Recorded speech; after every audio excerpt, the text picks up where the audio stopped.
Bismillahirrahmanirrahim. Assalamualaikum warahmatullahi wabarakatuh. Waalaikumsalam warahmatullahi wabarakatuh. Duduk aja kelihatan ya. Diri. Ngantuk nggak? Meresi. Kayaknya ngantuk diem aja. Ya. Alhamdulillahirabbil alamin wa bihi nasta'inu ala dunya waddin. Assalatu wassalamu ala asrofil anbiya'i wal mursalin wa ala alihi wa sahbihi ajmain. Amma ba'du.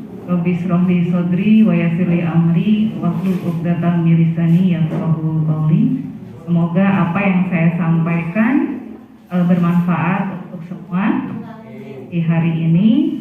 Pertama-tama marilah kita panjatkan puji syukur kehadirat Allah Subhanahu wa taala yang sudah memberikan kita hari ini sehat jasmani dan rohani kita sehingga kita bisa berkumpul pada hari ini.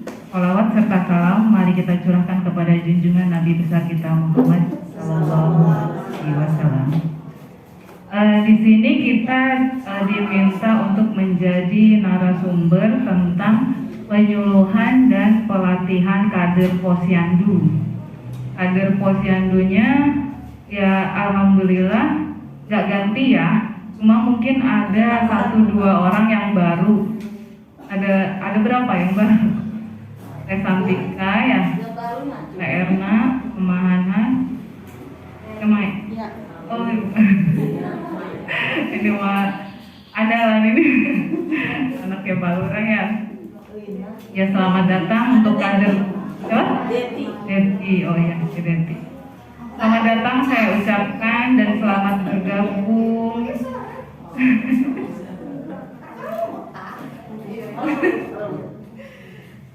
Semoga bisa bareng-bareng kerjasama ya dalam membantu masyarakat. Sebenarnya Ibu Kader ini benar kata Pak Lurah tadi yaitu ujung tombak dari pegawai pemerintah ya, yang pekerjaannya sosial mulia karena memang ya gajinya nggak ada gitu ya, berapa sih gitu kan, nggak ada gitu, nggak ada inilah apa dibanding pekerjaannya mah gitu. Nah, mudah-mudahan teman-teman semuanya ikhlas ya, itu ladang pahala buat kita untuk masyarakat kita ya. Mungkin di sini saya tadi Bu Nuna menyampaikan tentang stunting. Di sini saya mau menjelaskan tentang bagaimana sih kerja seorang kader ya. Ada yang tahu 5 meja posyandu apa aja? Daftaran, penimbangan, pencatatan, apa lagi? Penyuluhan.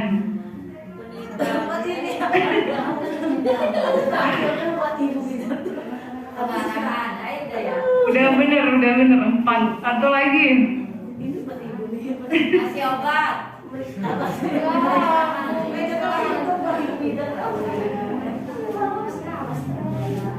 Pemeriksaan. Jadi apa lagi tadi? Ulangi. 1. Pendaftaran, penimbangan, pencatatan, penyuluhan, dan pemeriksaan ya. 1. Registrasi yaitu meja pendaftaran, isinya absensi, nama anak dan balita ya. 2. Penimbangan, yang ditimbang siapanya? Bapaknya? Balitanya ditimbang ya, ditimbang berat badannya berapa gitu ya. Kalau baiknya nih penimbangan itu sama nggak posisinya berdiri semua? Enggak, ada yang terlentang. Ada yang tiduran. Usia berapa? Usia 0 sampai 2 tahun. Pinter ya. Nah, usia 2 tahun ke bawah baiknya di posisi tidur ya. Kalau 2 tahun ke atas dia udah bisa berdiri ya. Jadi pakai timbangan dewasa sama ya. Kemudian pencatatan. Yang dicatat apa, Bu? Berat badan, tinggi badan. Ih, pinter-pinter banget sih. Ya, pengisian KMS, pencatatan berat badan balita di dalam KMS, kemudian kurva berat badan yang kurang atau tidak sesuai usia akan diberikan penyuluhan lebih lanjut. Ya, tahu ya, yang di KMS tuh ada garis merah, kuning, hijau, kuning lagi, gitu. Itu artinya apa sih? berat badan. Iya, penimbangan berat badan. Kalau di merah apa? Gizi buruk. Gizi buruk. Pinter. Kalau kuning? Standar. Kuning. Hati-hati. Kuning di bawah. Ada kuning di bawah sama kuning di atas. Kuning di bawah artinya kurang. Ya. Kayak lampu merah. Ya. Peringatan ya. Mau toleran itu udah gizi buruk ya. Kalau kuning itu gizi kurang. Kalau hijau gizi baik. Nanti kuning lagi. Apa itu? Gizi lebih. Obesitas. Itu juga nggak boleh karena resikonya jantung. Ya, anak kecil kegemukan, jantungnya nggak kuat. Terus keempat, penyuluhan. Sesi penyuluhan dan konseling dengan kader posyandu terkait kesehatan dan gizi balita. Ibu kader suka ngasih penyuluhan ke ibu-ibunya yang gizinya ini kurang buruk gitu. Tapi hati-hati penyampaiannya ya. Soalnya ada yang ibu tersinggung dengan ucapan kita yang akhirnya nggak mau datang lagi.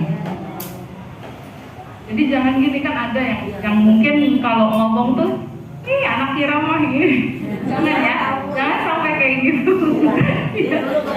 Jangan sampai kayak gitu. Tapi kita usahakan bahasa kita itu baik ya. Kita mau menolong dia. Gitu. Gimana caranya anaknya biar berat badannya bagus? Karena apa? Kalau misalkan gizi kita buruk, itu mempengaruhi ke otak dia juga. Ya, nanti kan aset anak-anak itu ya, generasi penerus bangsa gitu kan. Sebisa mungkin kita ciptakan anak-anak yang cerdas ya. Terus pemeriksaan kesehatan meliputi pelayanan kesehatan seperti imunisasi dan pemberian obat atau vitamin oleh tenaga kesehatan puskesmas. Nah, itu yang meja ke-5. Vitaminnya yang suka dikasih apa? Vitamin A. Obatnya? Obat cacing. Nah, nanti udah banyak yang tahu cara ngisi buku ini. Ini namanya apa? Sip 7. Ada yang hafal? Dari 1 sampai 7 isinya apa aja? Nah, itu tadi 5 meja udah selesai ya. Kita ke sip 7. Sip 7 yang biasa kita pakai. Sebenarnya kalau dari dinas kesehatan kita nggak boleh pakai buku bantu teman-teman, tapi langsung ke sip 7 ya. Tapi kadang kitanya keteter ya, karena kan anaknya banyak, nangis, ngamuk gitu kan. Jadi yang penting cepet. Sebenarnya 2 kali kerjaan kalau kita nulis di buku bantu, masukin ke sini gitu kan. Kalau misalkan kitanya tertib, jadi meja 1, meja 2, meja 3, meja 4, meja 5, sebenarnya nggak keteter. Karena yang ini bareng-bareng gitu kan, guyup bareng-bareng, jadinya yang ini nggak kepegang, ini nggak kepegang. Pas ditanya, ini berapa? Ini berapa? Oh, padahal yang nimbang kita gitu. Ya. Aku merasakan apa yang kalian rasakan. Soalnya kita kerjanya bareng ya. Sistem informasi posyandu ya, singkatan dari SIP. SIP adalah seperangkat alat penyusunan data atau informasi yang berkaitan dengan kegiatan, kondisi, dan perkembangan yang terjadi di setiap posyandu. Yang pertama nih, apa Bu? Nggak hafal ya? Manfaatnya satu, menjadi bahan acuan bagi kader posyandu untuk memahami permasalahan sehingga bisa mengembangkan kegiatan yang tepat dan disesuaikan dengan kebutuhan sasaran. Dua, menyediakan informasi yang tepat, guna dan tepat waktu mengenai pengelolaan posyandu agar berbagai pihak yang berperan dalam pengelolaan posyandu bisa menggunakannya untuk membina posyandu demi kepentingan masyarakat. Jadi sebenarnya enak kalau udah ada ini kita tinggal lihat data ya. Jadi nggak diinget-inget gitu ya, tinggal buka data. Macam-macam format sheet. Satu. Itu catatan ibu hamil ya. Catatan ibu hamil, kelahiran, kematian bayi, dan kematian ibu hamil, melahirkan, dan ibu nifas. Jadi ada kematian pun harusnya kita catat.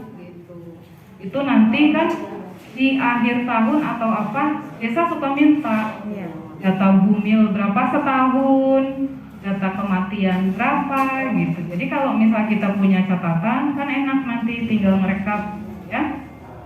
Kemudian dua, register bayi di wilayah kerja posyandu. Jadi nama bayinya isinya ya, terus tanggal lahirnya, nama orang tuanya, alamatnya, ya, berat badan, terus dikasih apa tuh, yang naik, apa itu namanya, baru, turun. Halo, ngantuk ya? Lagi ngegrel mikir. Bayangin, jangan dibayangin, nanti dikerjain aja kalau dari depan mata ya. Yang ketiga, register anak balita di wilayah kerja posyandu. Kalau bayi umur berapa sampai umur berapa? Kalau bayi 0 sampai 11 bulan. 11 bulan. Berapa?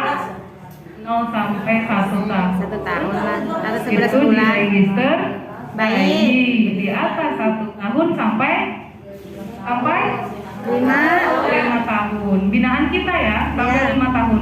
Kalau misalkan udah di atas 5 tahun itu udah tugas PAUD atau SD. Jadi kadang ada yang minta, "Bu, iki umurnya wis mene tapi njaluk vitamin A." Dikasih enggak? Enggak, karena di PAUD-nya juga udah kita kasih. Jadi jangan kita minta buat yang seumuran itu karena pemberian dari dinasnya udah disesuaikan 5 tahun ke bawah ya. Jadi kalau di atas 5 tahun sudah bukan tugas kita ya. Kemudian 4, register ibu hamil di wilayah kerja posyandu. Ada yang bisa jelaskan? Oh, jelaskan. Masalah kehamilan. Diapain hamilnya? Diperiksa sama ibu kader?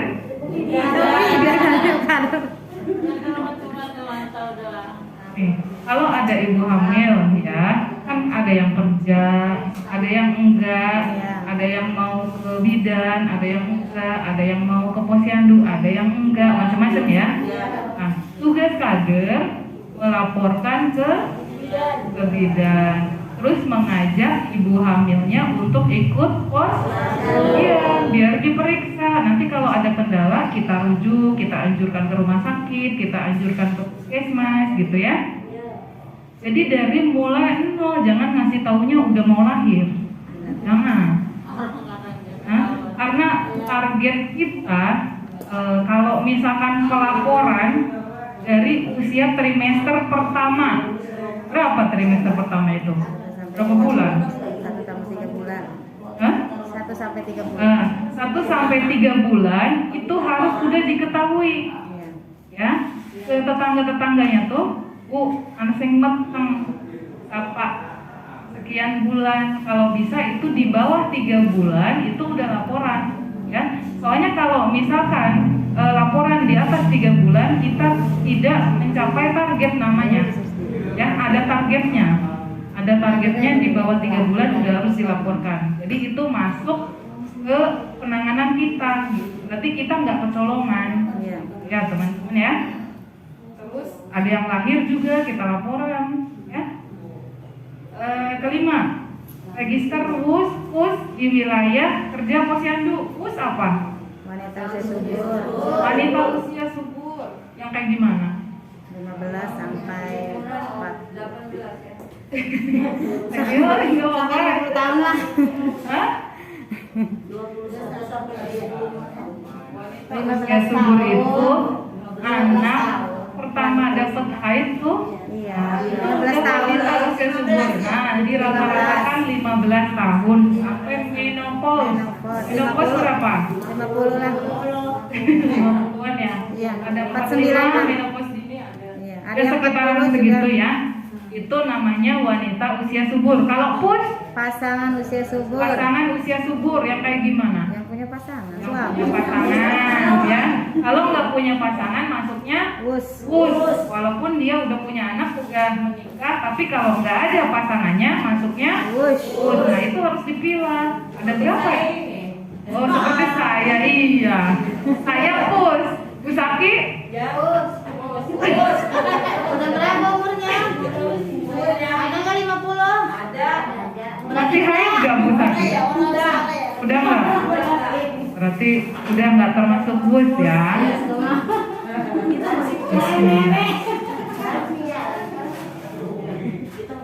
Ada yang tahu jumlah WUS Desa Pematang berapa? 1040 berapa ya? 5. 1045. Kalau PUS-nya? Pusnya aduh. 700-an lah. 700-an ya. Jadi ingat ya, jumlah PUS-nya 1000-an. Jumlah PUS-nya 700. Kenapa lebih tinggi WUS? Berarti udah paham ya. PUS lebih tinggi dibanding Pus. PUS. Yang keenam, data pengunjung posyandu kelahiran dan kematian bayi dan ibu hamil. Catatannya wakil ya. Iya. Mau ibu hamil mesti dicatat, nih gini dicatat. Ya. Capek nggak Bu? Capek nggak jadi kader? Happy ya? Ada nimbang doang ya capek. Ini sih kamu kan pegangan. Semoga bisa menikmati ya. Jadi mikirnya kita kerjanya happy gitu. Jadi ngumpul sama teman-teman gitu. Kalau misalkan kita mikirnya berorientasi pada penghasilan, capek karena memang nggak ada hasilnya. Itu nggak seberapa kan? Kecuali kita sekali jalan ratusan juta baru ya. Itu mau nggak capek katanya. Mau nggak mau kerjain. Iya. Semoga ikhlas saja ya Bu ya. Yang ketujuh, data hasil kegiatan posyandu. Suka dicatat enggak? Kok datanya ku catat kok. Yang hadir. Yang hadir berapa, yang imunisasi berapa gitu kan. Terus kadernya juga ada kehadiran, ada enggak gitu ya. Ada yang ditanyakan tentang SIP sama 5 meja? Atau tentang stunting?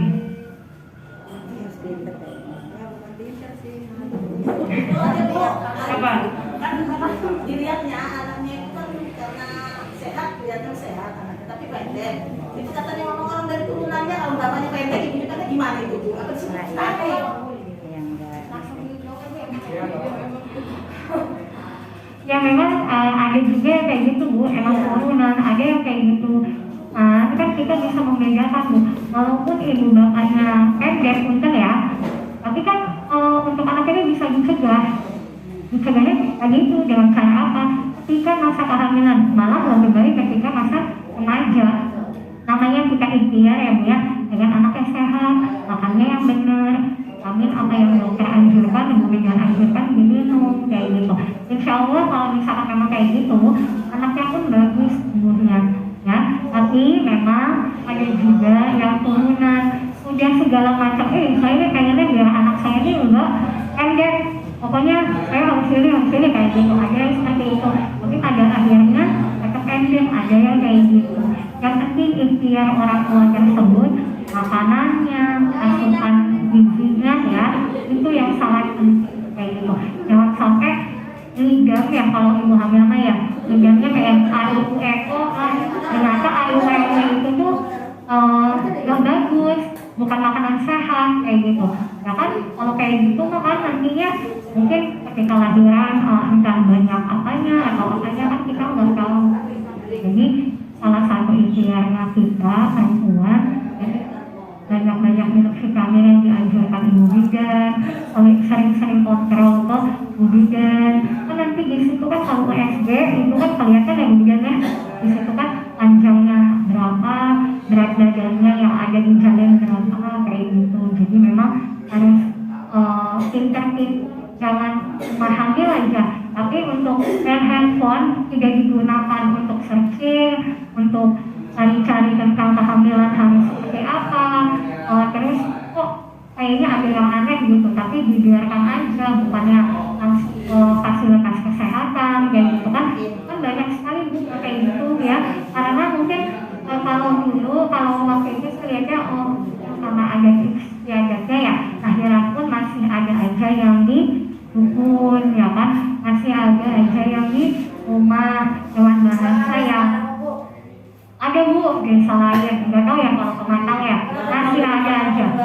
Ada yang orang sampai bu pas saya ke sana lemari, saya karena duduk di dekat lemari itu saking susahnya untuk diajak ke mana namanya ke rumah sakit kayak gitu kan, sampai semua lemari dibukain. Kenapa bu? Saya nanya kan sama dukunnya, yang jalan lahirnya ternyata itu ya gitu kan, masih ada disediakan itu masih benar-benar digunakan. Jadi kalau sekarang zaman sudah milenial, sudah 2021, harus pintar-pintar apa ya, pengetahuan harus banyak. YouTube ada, Instagram ada, Google ada, semua dari anak SD sekarang kan sudah mengenal handphone karena kita sekolah kan daring ya kan, nggak cuma tatap muka langsung tapi ada daring juga. Jadi kan anak-anak tuh jangan sampai orang tuanya tuh membiarkan anak itu main game aja kan, tanpa melihat ibunya itu dia belajar kok, ternyata kan anak itu kita nggak tahu kayak gitu ya.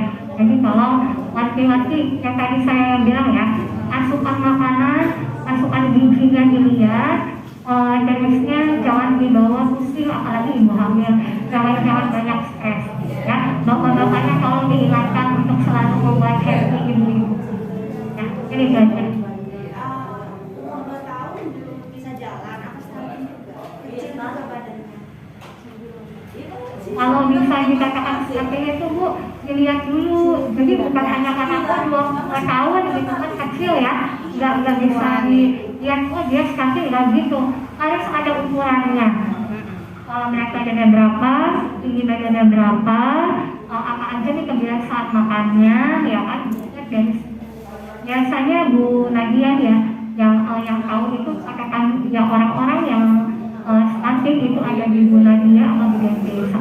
Kalau untuk tahun lalu itu tahun ini bukan itu sekitar ada 8 ya kan ya stuntingnya 28. Nah, ada 28 orang yang memang masih dipantau oleh kami, oleh apalagi sekarang ada ahli gizinya ya Bu ya. Makanya kan kok anak itu kan sering dikasih biskuit kayak gitu kan. Nah itu salah satunya yang lagi ya kan, jangan ngasih biskuit itu, jangan sampai dikasih biskuit yang makan ibunya ataupun bapaknya. Emang biskuitnya enak Bu, saya bilang ya Bu ya, biskuit anak balita itu enak ya, soalnya saya pernah nyicip ya, enak. Jadi tolong jangan mentang-mentang itu enak malah dimakan buat kopi. Ada yang kayak gitu, malah buat kopi. Sampingnya itu biskuit balita, pas saya baca, ini dari puskesmas. Iya dari puskesmas buat anak saya. Kenapa bapak yang minum, kenapa yang makan, bener-bener gitu kan. Jadinya Ada ayam. Iya bener ya, karena ada biskuit Indomaret yang coba Itu yang tiga Iya, jadi walaupun memang anaknya masih 2 tahun atau 10 tahun kok belum bisa ya anak saya kayak gini, itu belum bisa kita katakan kalau belum dikonsultan. Ya harus dikonsultan dulu, nanti diperiksa di situ oleh dokter, oleh ahli gizi. Ada yang mau ditanyakan lagi? Waktunya masih banyak loh. Menggali ilmu. Ibu di posyandu tuh ya, di pencatatan posyandu seharusnya nih idealnya, tapi ya kita mendengar apa adanya ya. Seharusnya ada buku tamu ya, ada buku kehadiran kader, ada buku kehadiran kader dari setiap pos. Ada juga sendiri. Iya, nggak apa-apa. Ada di data balita itu ditulisin hadirnya kader di balita. Soalnya kan nanti buat ini ya, buat rewardnya. Kalau misalkan ada yang nggak hadir sama yang rajin, kasihan kalau disamakan ya. Terus apalagi ada buku kegiatan visum, buku kehadiran ibu balita, banyak ya, tumpuk-tumpuk kayaknya kalau misalkan disediain. Terus buku penderita diare atau pemberian oralir, buku bantu imunisasi, buku counseling. Counseling apa? Kesehatan, lingkungan kayak yang tadi dijelasin sama Bu Nurna ya, yang mempunyai jamban, yang jarak jamban sama sumurnya berapa, kayak gitu ya, itu ke counseling masuknya. Terus yang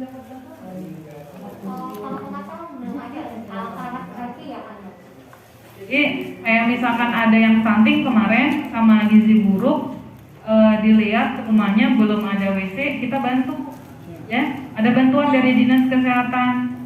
Cuma memang rumahnya harus rumah sendiri, walaupun kecil atau gimana gitu ya, kan ada yang masih ngikut sama orang tuanya, itu nggak bisa.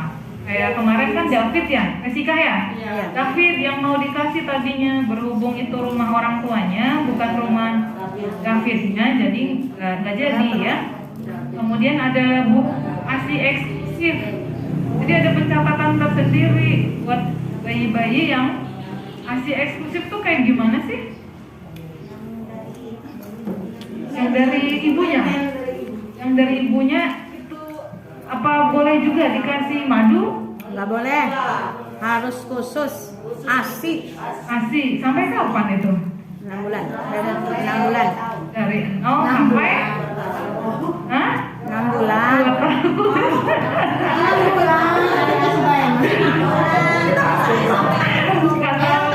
Kata Pak Wali sampai 20 tahun katanya. Itu mau bapak-bapak seumur hidup ya, bukan 20 tahun lagi tuh Pak ya. Jadi ASI eksklusif itu dari 0 sampai 6 bulan. 6 bulan tanpa dikasih apapun, makan, sufor, madu nggak boleh, kecuali misal dia sakit obat boleh ya dikasih obat.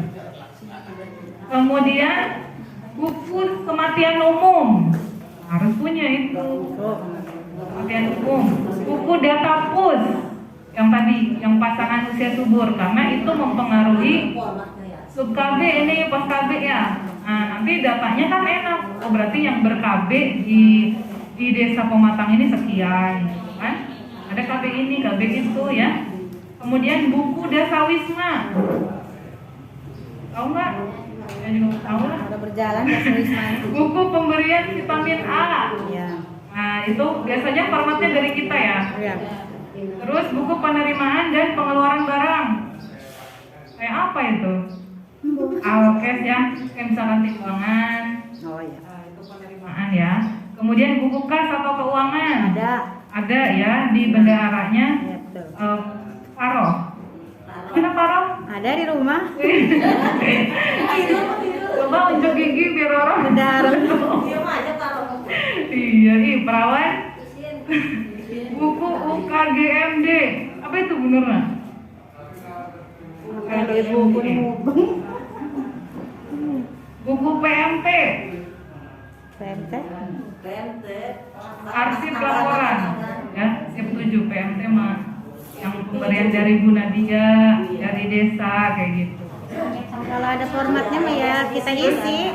Ada data juga nih yang dipapang di tempat posyandu, struktur organisasi, kayak ketua kader siapa gitu ya, di setiap posko idealnya.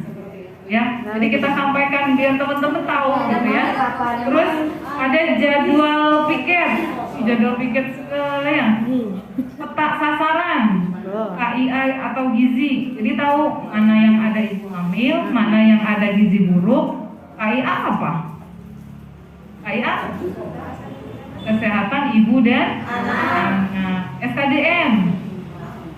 Tahu ya SKDN? Tahu. Isinya dari mana? Dari Bu Bidan.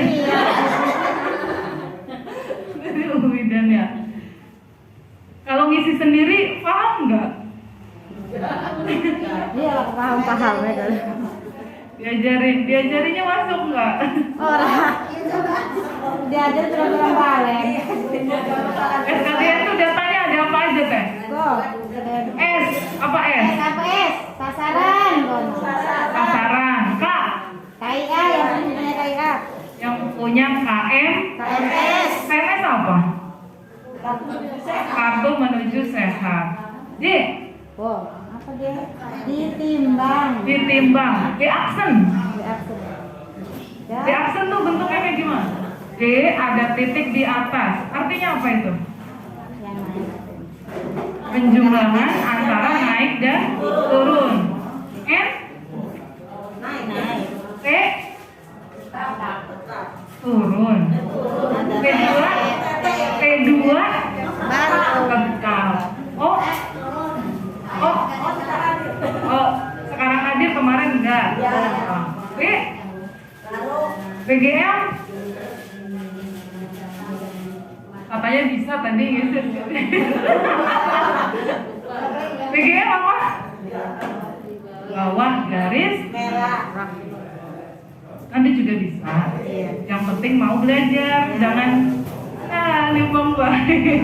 Jangan, kalau bisa gantian ya, yang nimbang ini yang nulis, jangan itu nimbang nulis, jadi nggak kepaham gitu ya. Kemudian KMS besar, cara-cara penimbangan yang baik, 9 langkah. Kemarin yang kita pelatihan apa ya? Apa? Penimbangan. Nanti sosialisasi sama teman-teman. Oke. Indikator perkembangan balita dan strata posyandu. Strata posyandu ada apa aja? 4. Pratama, Pratama mandiri. Madya mandiri. Pratama, mandiri. Yang Pratama kayak gimana? Yang pertama Biar tahu ya, kan kemarin gimana sih Madya tuh kayak apa, Pratama tuh kayak apa, mandiri tuh kayak apa. Nih, kalau yang Pratama penimbangannya kurang dari 8 kali dalam setahun ya. Kalau yang Pratama frekuensi penimbangannya kurang dari 8 kali dalam setahun. Kadernya kurang dari 5 orang, itu Pratama ya. Terus cakupannya kurang dari 50%. Misalkan nih data balita kita ada 120, tapi yang datangnya cuma 40. Nah, itu masih Pratama ya. Kalau 100% berarti 120-nya tadi hadir semua ya. Kemudian cakupan KB-nya kurang dari 50%, banyak yang nggak ber-KB. Cakupan kumulatif KIA, ibu hamilnya pada nggak datang gitu ya, kurang dari 50% sama. Cakupan imunisasi, banyak yang nggak mau imunisasi, kurang dari 50%. Program tambahan nggak ada. Cakupan dana sehat kurang dari 50%. Jadi dana sehatnya juga harus sesuai gitu. Madya frekuensi penimbangan lebih dari 8 kali dalam setahun, lebih dari 8 kali. Jumlah kader 5 orang. Terus yang penimbangannya kurang dari 50% sama. Kalau Madya Pratama sama ya, cuma beda di jumlah kader sama jumlah penimbangan.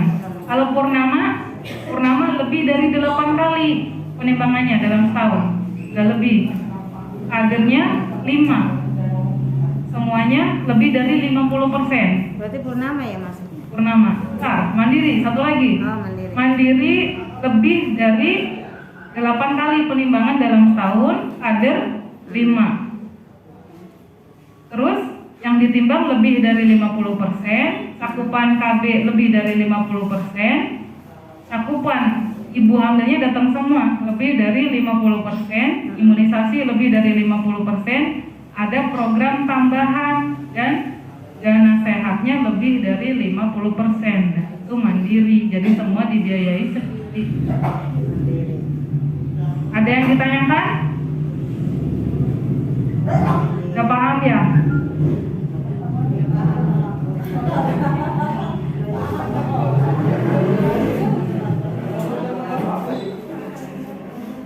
Udah ya? Udah paham cara pengisian? Ini nanti sip 7 nanti belajar bareng-bareng ya. Iya. Tadi ya sempat dijelasin isinya walaupun singkat, mudah-mudahan ngena ya, ngena ke hati. Mungkin kalau udah nggak ada yang dipertanyakan dari kami cukup sekian, kita akhiri. Kekurangan dan lebihnya mohon dimaafkan. Wabillahi taufiq wal hidayah. Wassalamualaikum warahmatullahi wabarakatuh.